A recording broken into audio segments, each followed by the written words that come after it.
On intervient, nous, pour vraiment briser les glaces, mettre la glace en mouvement.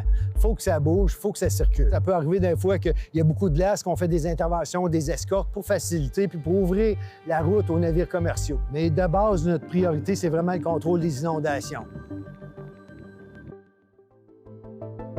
Mon nom, c'est Alain Moreau. Mon titre, c'est commandant à bord du Pierre Radisson pour la garde côtière. On intervient avec les navires commerciaux à partir du moment que les concentrations de glace sont vraiment élevées puis que les navires ont besoin d'assistance pour ouvrir un passage à travers les glaces. La banquise côtière, tant qu'elle reste fixe à la terre, c'est pour ça qu'on appelle ça de la banquise côtière, du fast ice, tant que c'est relié à la terre et que ça ne bouge pas, il n'y a pas de problème. La banquise côtière devient un problème à partir du moment qu'elle est relâchée, qu'elle se détache, puis elle peut venir comme faire un barrage ou elle peut entraver le passage des navires commerciaux.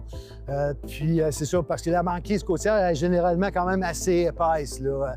On met ça sur le deuxième pilier. On a une moyenne là, qui est proche de 60 à 70 cm de glace, l'épaisseur de la batture sur le lac Saint-Pierre. Ça varie beaucoup d'une année à l'autre, dépendamment des températures qu'on a eues. Toutes les glaces qui sont en amont descendent, puis descendent vers Québec. Bien, c'est vraiment un phénomène d'entonnoir. Fait qu'il y a un resserrement des glaces. C'est la même stratégie qu'on utilise ici. Les brise-glaces qui est attitré à Québec s'assurent qu'il y ait une bonne circulation. Le vent a une bonne emprise quand même dans les glaces. Les vents peuvent très bien nous aider dans le déglaçage, comme ils peuvent très bien nous nuire. Puis en fait, avec des grands vents du nord-est, ça freine la circulation des glaces, ça retient les glaces, l'écoulement se fait moins bien. On peut retrouver une situation où les glaces arrêtent, puis que tout gèle en place, puis c'est comme un peu un début d'embarque.